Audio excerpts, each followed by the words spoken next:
30살 공친왕, 청실권을 장악하다 신명호 부경대 사학과 교수. 바람 앞에 등불 지킨 황제의 이복동생.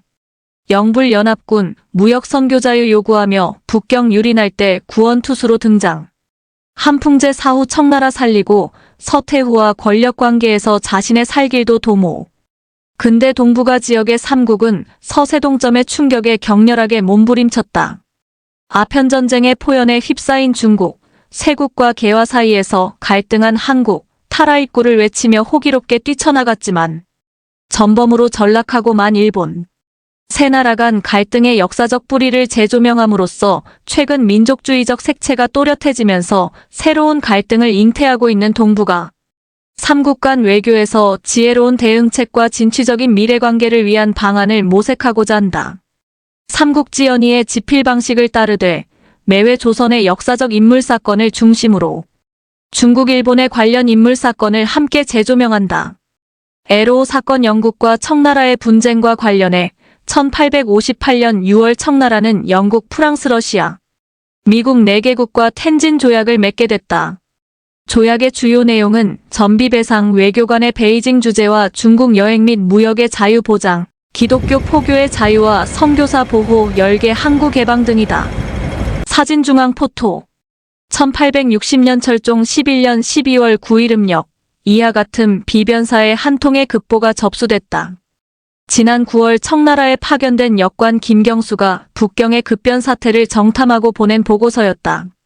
그 급보에는 청나라 수도 북경이 영국과 프랑스 침략군에 함락당했으며 한풍제는 열화로 몽진했다는 등의 첩보가 들어있었다. 1860년 10월 북경조약 체결을 주도한 공친왕 18만 3298. 이듬해 동치제를 즉위시키면서 권력을 손에 쥔 공친왕은 태평천국의 난을 진압하고 양무운동에 힘써 동치중흥을 이끌었다.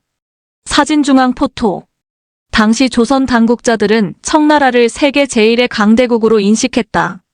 그런 청나라가 서양 침략군의 수도를 함락당하고 심지어 황제는 수도를 버리고 피란했다는 첩보에 당국자들은 크게 놀랐다.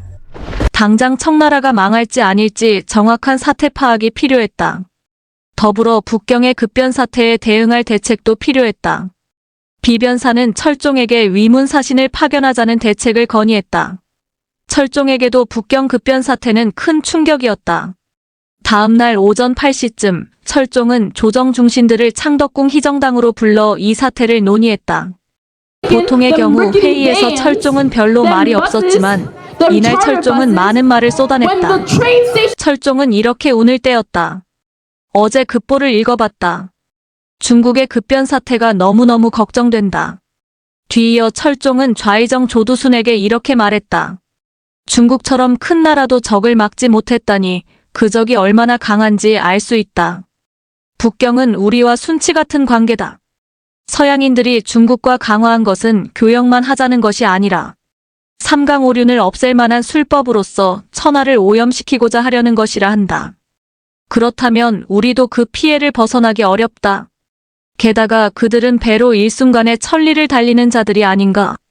반드시 대책을 강구해야 하겠는데 경의 뜻은 어떤가? 좌의정 조두순은 이렇게 응답했다. 대책은 내수 후에 외어일 뿐입니다.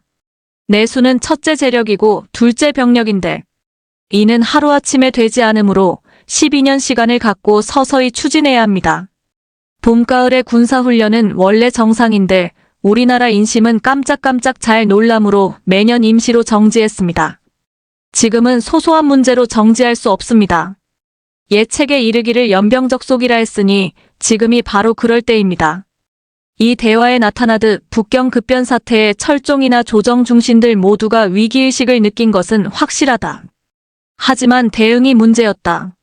좌의정 조두순이 제시한 대응은 내수해어라는 말에 함축돼 있는데 이는 안으로 정치를 잘하고 밖으로 외적을 막는다는 뜻이다. 원론적으로 합당한 대응이라 할 수 있지만 그 내용이 문제였다. 조두순이 제시한 내수해어는 근대적 대응이 아니라 오래전부터 내려오던 전통적 대응이었다. 예컨대 조두순은 봄가을의 군사훈련을 언급했는데 이는 전통적인 군사훈련이었다. 게다가 내수해어가 새삼스레 강조된 것도 아니었다. 조선의 당국자들은 청과 영국 사이에 전쟁이 벌어졌고 그 전쟁에서 청나라가 패했다는 사실을 이미 20년 전의 아편전쟁 때부터 알고 있었다. 전쟁 소식이 있을 때마다 조선 당국자들은 사태 파악을 위해 사신을 급파했다.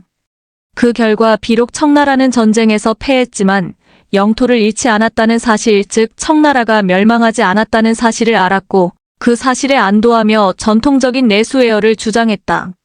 청나라가 멸망하지 않는 한 조선은 문제없다는 안도감이 당국자들 사이에 팽배했던 것이다. 이번에도 마찬가지였다.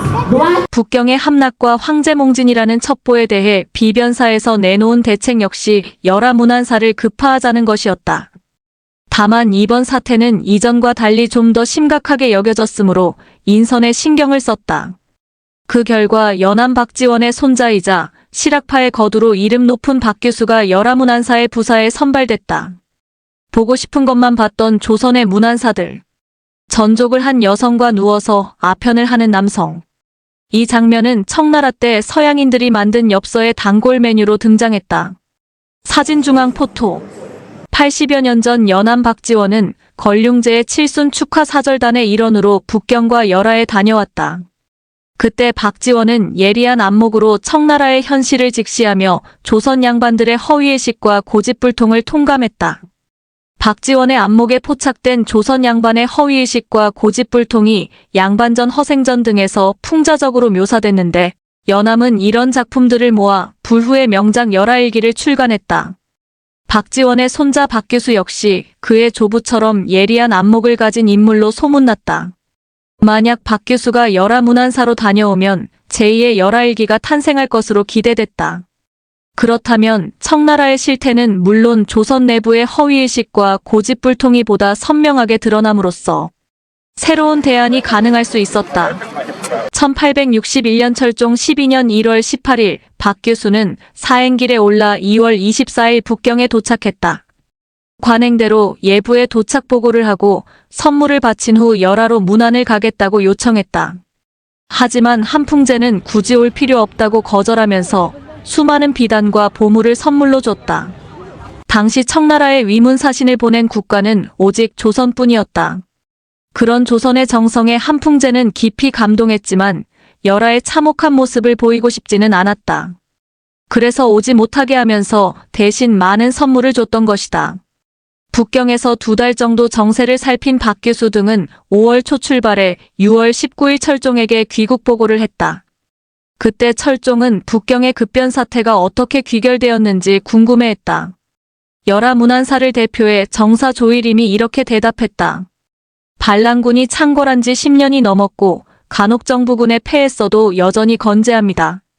하지만 정부군의 총독이 굳게 방어해 반란군이 감히 약탈하지는 못합니다. 양인은 제멋대로 돌아다니는데 관문에서 검문하지도 않고 세금을 물리지도 않지만 침략하거나 소란을 일으키는 일은 없습니다. 그래서 북경 시민들이 처음에는 의심하고 두려워했지만 곧 익숙해져 마을과 시장 모두 예전처럼 평화롭습니다. 위에서 조일임이 말한 반란군은 태평천국의 난민들을 지칭하는데 그들이 더 이상 창궐하지 않고 양이들도 소란을 일으키지 않아 북경의 마을과 시장 모두 예전처럼 평온하다는 보고는 결국 급변 사태가 잘 수습됐다는 뜻이었고 청나라는 망하지 않는다는 뜻이었다. 요컨대 청나라가 안전하므로 조선도 안전하다는 말이었고 그래서 별다른 대책을 세우지 않아도 된다는 말이었다. 이런 조일임의 보고에 박규수는 별다른 이론을 달지 않았다. 박규수의 상황인식 역시 비슷했기 때문이다. 이런 안이한 상황인식은 그대로 철종과 조정 중신들에게 전달됐고 조선 정부는 별다른 대책을 세우지 않았다. 조선 양반들의 허위의식과 고집불통은 그대로 지속됐다. 그러나 이 같은 상황인식은 보이는 것만 보고 또 보고 싶은 것만 본 결과라 할 수 있다. 당시 북경은 겉으로 과거의 평온을 되찾고 있었다. 하지만 그 같은 북경의 평온은 북경만의 평온일 뿐. 그것이 조선이나 일본 등 동북아의 평온을 보장할 수는 없었다. 이제 중국은 과거의 중국처럼 동북아의 안전을 담보할 수 있는 강대국이 아니라 자기 내부의 문제도 해결하기 벅차하는 노쇠한 제국이었다. 당대 최고 명작마저 속수무책. 중국이 2008년 베이징 올림픽 개막 직전 청나라 때의 황실 정원 원명원을 301년 만에 처음으로 개방했다. 영국과 프랑스군의 침략 당시 무너진 서양루를 중국 정부는 아픈 역사를 거울로 삼기 위해 폐허 그대로 보존하고 있다. 사진중앙 포토. 만약 박규수를 비롯한 여라 문안사가 보다 더 예리한 안목과 문제의식을 가졌다면 그들은 현실 너머에 보이지 않는 것들을 보고 물었을 것이다. 예컨대 세계 최강이라 불리는 청나라의 중앙군이 왜 영국과 프랑스 군대에 패했는가? 북경 함락이라는 급변 사태를 수습한 공친왕이란 어떤 인물인가? 열화로 몽진한 한풍제의 향후 거취는 어떻게 될 것인가? 북경을 점령한 영국과 프랑스 등 서구 열강은 장차 동북아에서 어떤 정책을 추진할 것이며 이에 대응해 조선은 어떻게 해야 하는가 등을 묻고 그에 대한 해답을 찾았을 것이다. 특히 세계 최강이라 불리는 청나라 중앙군이 왜 영국과 프랑스 군에 패했는지에 대한 질문과 해답은 지피지기, 백전불태라는 병법의 기초상식이기도 했다. 하지만 박규수 등의 여라 문안사는 이런 기본적인 질문도 하지 않았다. 아직 현실인식과 상황인식이 절박하지 않은 결과였다. 당시 박규수로 대표되는 실학자들의 현실인식과 상황인식이 이 정도였으니 다른 양반들의 수준은 미뤄 짐작할 수 있다. 동북아 역사를 통틀어 1860년의 북경 함락은 전대미문이 대사건이었다. 과거 중국의 수도를 점령했던 군대는 외국 침략군이든 국내 반란군이든 보병이나 기마병 같은 육군이었고 황인종이었다. 하지만 1860년의 침략군은 저 멀리 유럽에서 배를 타고 온 백인종이라는 점에서 전대미문이었다. 게다가 근대 무기와 근대 장비로 무장했다는 점에서도 전대미문이었다. 반면 청나라의 방어군은 기마병을 위주로 하는 전통군대였다.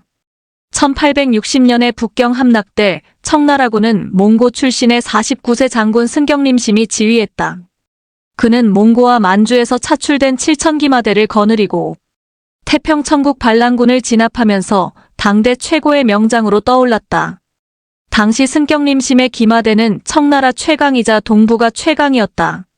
한풍제는 이런 승경림심이라면 영국과 프랑스 침략군을 충분히 격퇴할 것으로 믿고 북경 방어를 맡겼다. 그러자 승경림심은 두 가지 전략을 세웠다. 첫째는 영국과 프랑스군이 아예 상륙하지 못하게 하는 작전이었다. 배를 타고 오는 영국과 프랑스군이 북경을 함락시키려면 우선 천진텐진항에 상륙해야 했다. 승경림심은 천진항 입구에 500문이나 되는 대포를 설치했다. 영국과 프랑스 함대가 천진항 앞바다에 나타나면 대포로 격침시킬 작전이었다. 천진항의 포대에는 약 1만 명의 병력을 분산 배치했다. 둘째는 영국과 프랑스군이 상륙한다면 그 직후 경멸한다는 작전이었다. 이를 위해 승경림심은 자신이 거느린 7,000기마대를 천진항 포대의 뒤편에 배치했다. 이렇게 천진항에 배치된 1만 보병과 7,000기마대가 당시 청나라 중앙군의 핵심 전력이었다. 북경 점령을 위해 영국은 1만의 병력을 동원했고 프랑스는 7,000의 병력을 동원했다. 영국과 프랑스군은 보병, 포병해병대 등으로 구성됐다.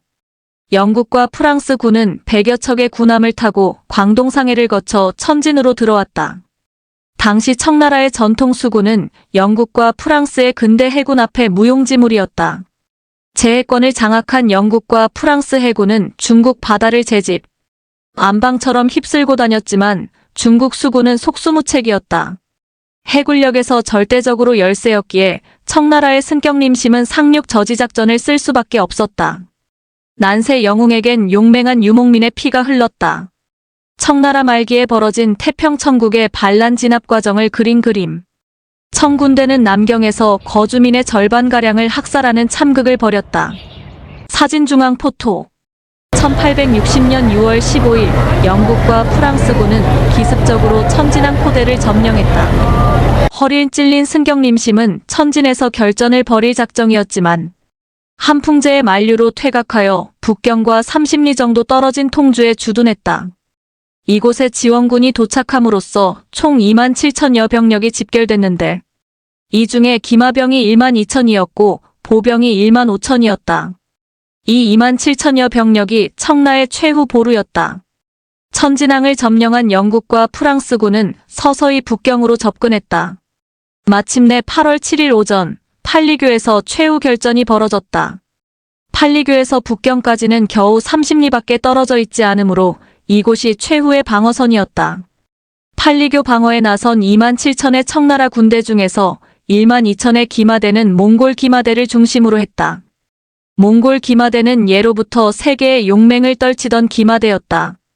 반면 영국과 프랑스 병력은 각각 4천명으로 합 8천명이었다.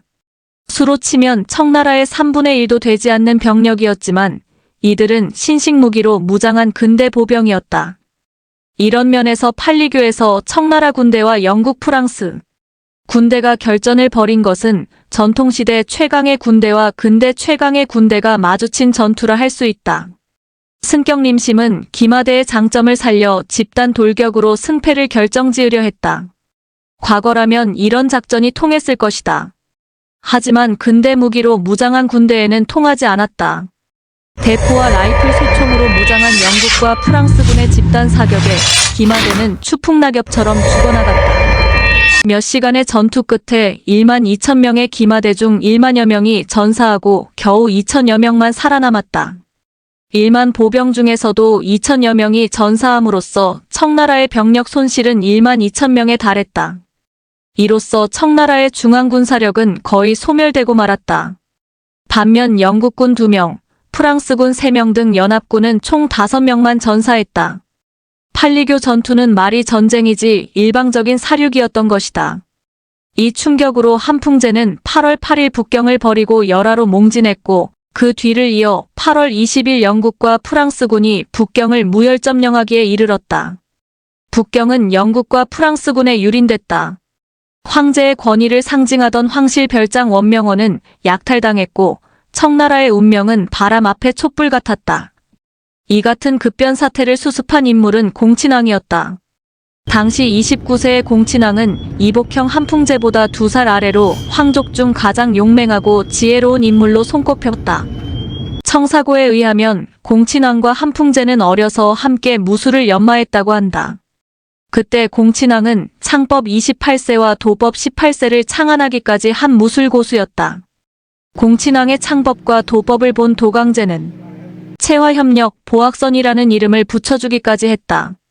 채화협력이란 아름답게 핀 산 앵두나무 꽃처럼 형제간에 우애하며 협력하라는 뜻인데 공친왕의 뛰어난 무술로 형 한풍제를 잘 도우라는 의미였다. 보악선이는 공친왕의 뛰어난 칼솜씨로 천하의 무의를 떨치라는 뜻이었다. 또 어느 날인가 도강제가 아들들을 데리고 사냥할 때 공친왕은 가장 많은 짐승을 사냥했지만 한풍제는 아예 화살 하나도 쏘지 않았다. 그 이유를 묻자 한풍제는 차마 짐승들을 죽일 수 없었습니다라고 대답했다.